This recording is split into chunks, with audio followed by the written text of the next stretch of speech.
Alright, what's going on guys? Today we're looking at a new budget homebrew of mine that might be one of the most explosive decks I've ever built. It's called Mono Red Battle Cry, or just Battle Cry if you will.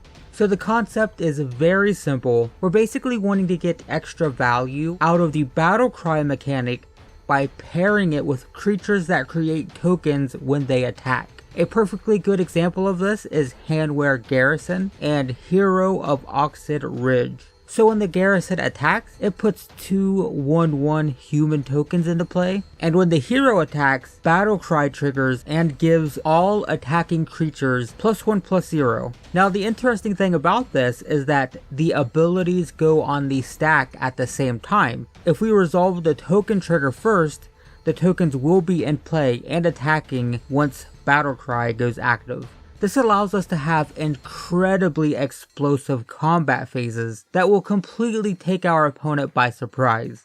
I mean, just look at these two cards alone. If we have a Garrison in play, our opponent thinks that at best we can attack for 4 damage, which isn't all that much, but if on the next turn we play Hero of Oxid Ridge and attack with that as well, the Garrison is going to be a 3/3 and the tokens are going to be 2/1s, plus we have the 4 damage from the hero, so suddenly our 4 damage becomes 11. That's basically what this deck is doing. Out of nowhere, we come in with massive amounts of damage that can quickly kill our opponent before they even know what's happening. So that's what we're doing. That's Mono Red Battle Cry. Let's take a look at the deck. First off, we'll be playing the 4 Handwear Garrisons and 3 Kari Zev Skyship Raiders. We've already went over the Garrison, a 3 mana 2/3 that spits out 1/1 tokens when it attacks, and Kari Zev basically does the same thing. 2 mana for a 1/3 with First Strike and Menace isn't that exciting, but when she attacks we get a 2/1 creature token, which in turn can be pumped up by our Battle Cry triggers. Next up are our creatures with Battle Cry,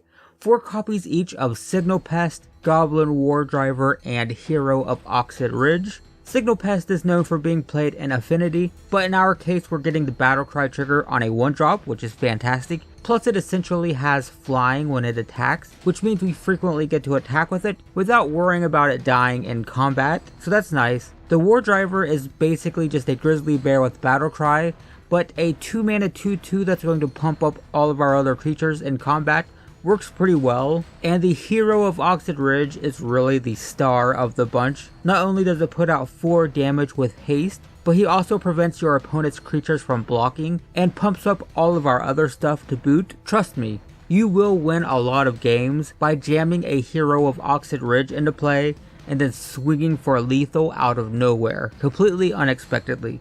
It's kind of great. Moving on, we'll be borrowing from Goblin aggro decks by using 3 copies each of Foundry Street Denizen and Goblin Bushwhacker. The Foundry Street Denizen is a 1 mana 1/1 that gets +1/+0 whenever a red creature enters the battlefield on our side. And keep in mind, tokens from Handwear Garrison do indeed cause this to trigger, so this guy gets massive very quick and can account for a ton of damage, and all for a single red mana. The Bushwhacker on the other hand just gives us another way to be hyper aggressive. When kicked, it gives all of our creatures +1/+0 and haste. Now this won't work for the tokens that get generated during combat, but it still allows us to put out tons of damage unexpectedly. That's what the deck does. Your opponent's going to feel like they're safe, and then suddenly they're taking lethal out of nowhere. Next up, we're actually going to be using some of Affinity's aggro package as well. In addition to the Signal Pest we mentioned earlier, we'll be playing 3 copies of Memnite and 3 copies of Vault Scourge. Memnite is great. It's just a free 1/1 on turn 1, so kind of fantastic. Allows us to kind of amplify the Battle Cry effect faster. And Vault Scourge as a 1 mana 1/1 with flying and lifelink is a great way to extend the game by boosting our life total. Admittedly, when sideboarding, Memnite is frequently the first thing that gets cut out, but it's kind of nice in game 1. The final 2 creatures in the deck are 2 copies each of On-Crop Crasher and Countryside Crusher. The Crasher is just another way to go lethal with those explosive combat phases. It comes into play with haste as a 3 mana, 3 power creature, and possibly even bigger with, being pumped up by Battle Cry. And then we can exert it to knock out one of our opponent's blockers, which gives us a better chance of getting lethal damage in. And the Countryside Crusher is in mostly to deal with Mana Flood.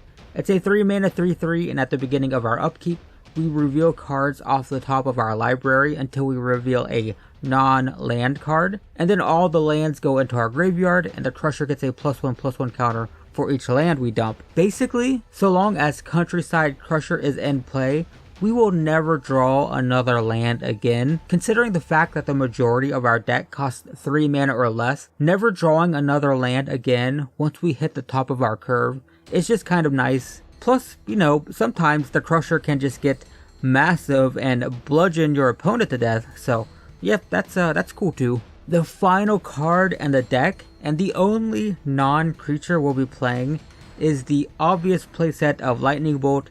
I mean, come on, we're a red deck in Modern, so Lightning Bolt goes in hands down, right? We aren't playing a ton of removal, we are in mono red, so this is our only way to remove stuff.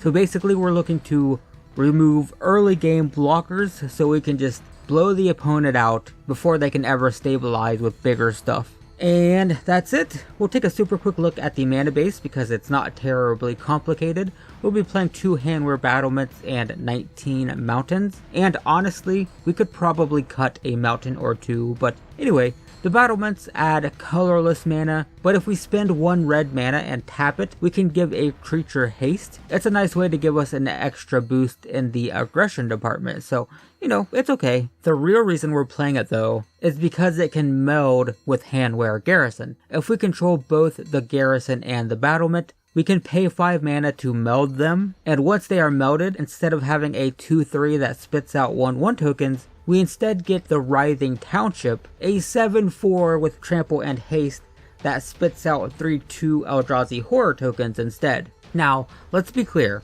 that is in no way our main goal. But if we're going to be playing the Garrison anyway, might as well throw in a couple of the Battlements just so we can occasionally have the option, right? Why not? Alright, so that's that. Let's take a quick look at the sideboard. We'll be playing 2 Tormod's Crypts for graveyards, and 2 Smash to Smithereens for artifacts. There are definitely better options than Smash to Smithereens. Well, there are better options than Tormod's Crypt as well, but we're on a budget. But this allows us to remain aggressive by dealing some damage, so I'm opting for this personally. We'll also be playing Searing Blood and 2 Roast. Searing Blood gives us a way to deal with smaller creatures, similar to Lightning Bolt, so we can clear a blocker and, attack for lethal. It also puts out some damage, so that's nice. But if we absolutely have to, we can bring in Roast for bigger creatures. It will slow us down a bit, but sometimes it's necessary. We'll also be playing 3 Molten Rain for Tron, and 2 Slagstorm for go wide strategies. Most people play Anger of the Gods in this slot, which is a good choice because it's effective against Dredge, but this is a nice budget alternative, which has the added bonus of potentially ending the game, so that's nice. And then finally we'll be playing 3 Ash Zealots, a 2 mana 2/2 with First Strike and Haste, so it fits with our aggressive theme, but it deals 3 damage to the opponent every single time they cast something from their graveyard. In other words, this is our answer to Storm. Hopefully it works. And that's it, guys. Though before we wrap this up, let me just say super quick that this deck would be really good if we could include white. You get things like Honored Crop Captain, which is like Goblin War Driver with 3 power instead of 2, as well as Brimaz and Hero of Bladehold. Brimaz is a 3 mana 3/4 with Vigilance, which is already fantastic, and it spits out a 1/1 token when it attacks or blocks, so yeah, it's kind of fantastic.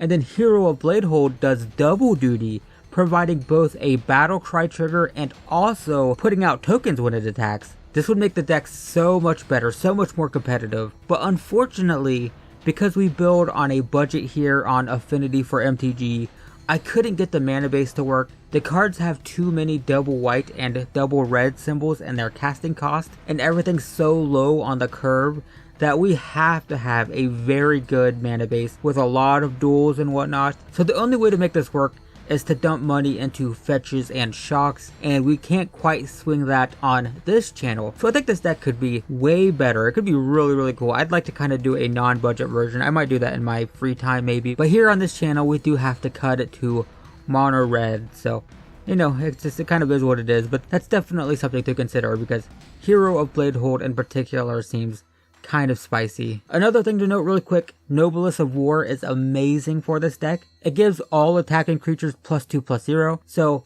with like a Handwear Garrison, for example, you know, the Garrison itself is a 4/3 for 3 when it's attacking, and it's putting out 3/1 tokens. That's kind of ridiculous. And the Noblest of War doesn't need to attack. You can put it into play, and that bonus is going to count that turn. It just gives all attacking creatures +2/+0. Period. So it's kind of great. The issue I had with it is 5 mana is just too much for this particular build. I'm going all in on the aggro strategy, and this kept clogging up my hand. I couldn't cast it very often. Plus the Handwear Battlements producing colorless mana meant that, you know, I kind of needed 6 mana to cast it sometimes. So, you know, it's really, really good, but again, our budget mana base kind of forced me into a much more, you know, low curve, aggressive build. So I had to opt out of this, but, you know, if you do go red-white with a better mana base, then I would definitely consider this as well. It's pretty fantastic. Alright, that's it. That's the deck, guys. A very cheap budget deck for Modern, that is, to say it one more time, super explosive. This thing is really fun to play just because of how it takes people by surprise.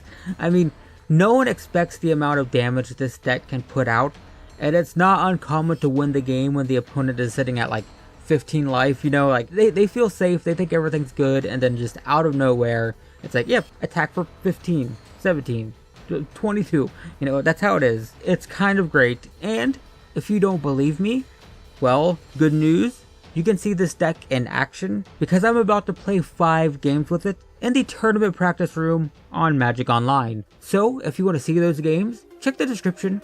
There should be a playlist, and I will see you in the first match.